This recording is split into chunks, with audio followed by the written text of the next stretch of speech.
Hello guys, how's it going? My name is Dalaran, and in patch 9.1 PTR, a new Torghast update was added. I kind of want to run through the Torghast update, show you guys everything that's new, as well as some of the new experiences that I think we're going to have inside of these hallways. I don't really know what this is supposed to look like as the final product. It looks like it's here for testing, but what exactly are we testing and how these floors for Torghast are going to look like might be completely different in the future.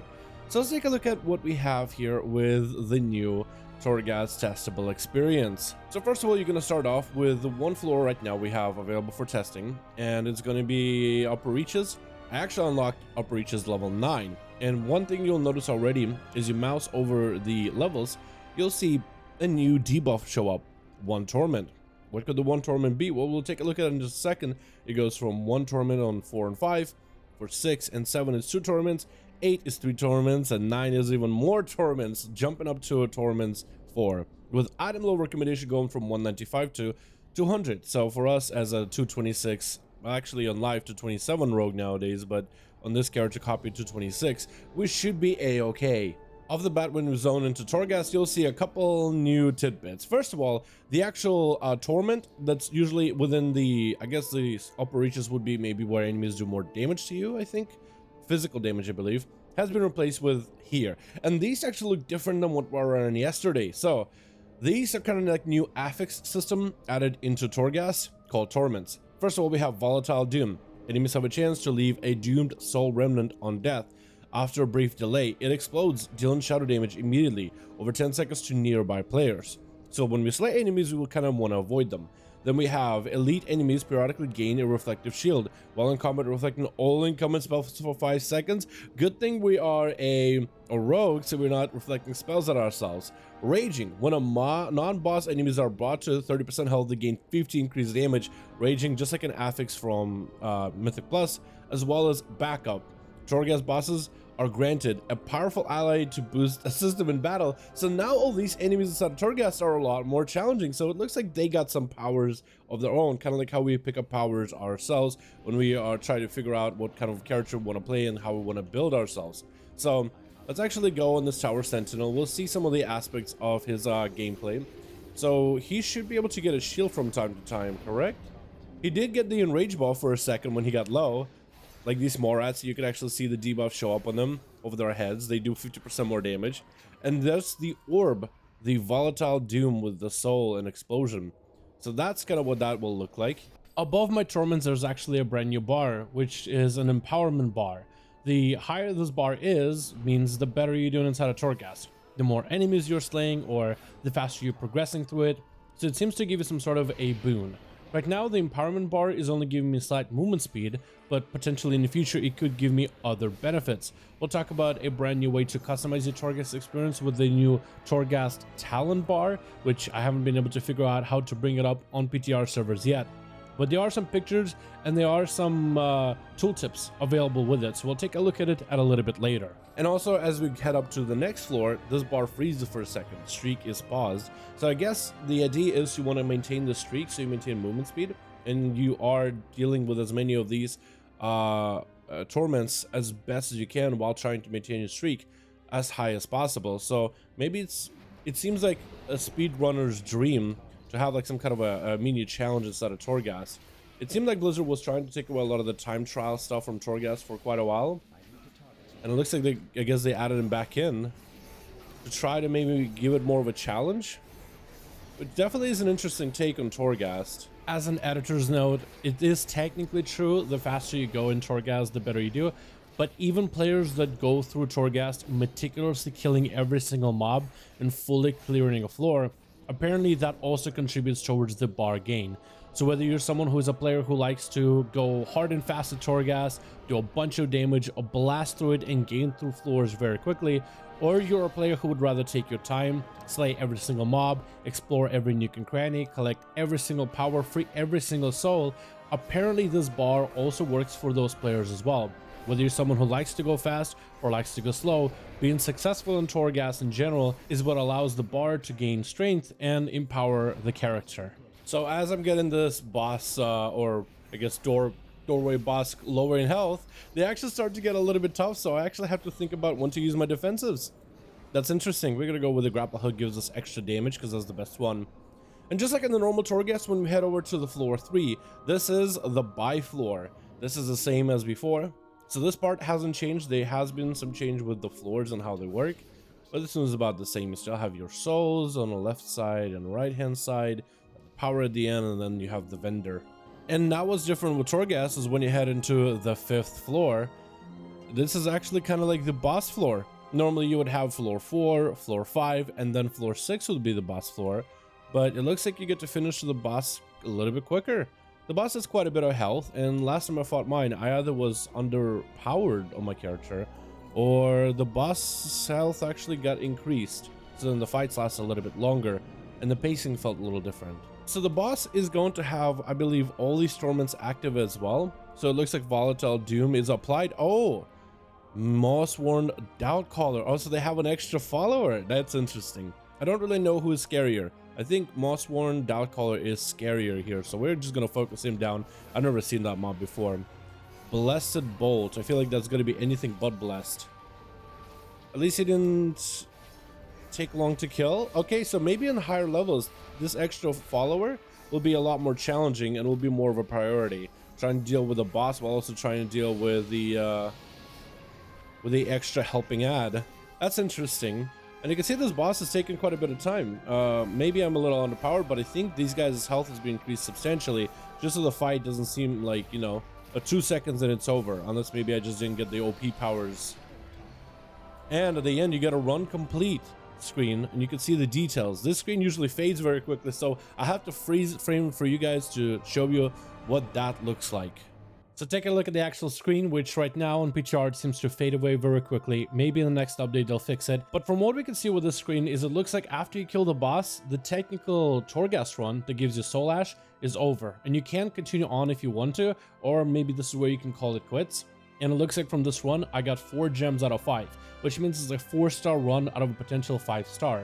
What contributed to the point system is completion. Only had about 79% completion, so I didn't clear all the rooms and get all the goodies, so I only got so many points for that.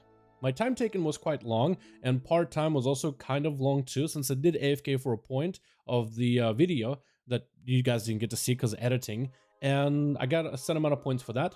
Time percent spent in a hot streak, I actually thought I did kind of okay, but apparently I didn't. I only had 43% time uptime with the bar being filled in. So for this run, I got final score of 150 with 72 talent points earned. Now, talent points is actually a new currency that's going to be coming out. We'll talk a little bit about the talents later, as for me, I just could not find any way to see how to access a talent point currency. But there's like talent points that you can collect and invest back into Torghast to give you different buffs and boons inside of it to make the runs faster or make you even stronger inside of Torghast, to give you even more customization in such a customizable place with all these different powers. But let's go on with the rest of the run. After level 5, technically I'm done with the run, but there are more rooms, so I want to show you those first. And then we go on to the floor number 6. But we just killed the boss. Why would we go on to the next floor? That doesn't make any sense. Oh, what's this? This is not upper reaches. This is a little different. So yeah, it looks like you have the 9-1 rooms for Torghast added, and these are a little different. They almost have this like Doom-inspired like theme. At least these do. I think there's a couple different versions of these.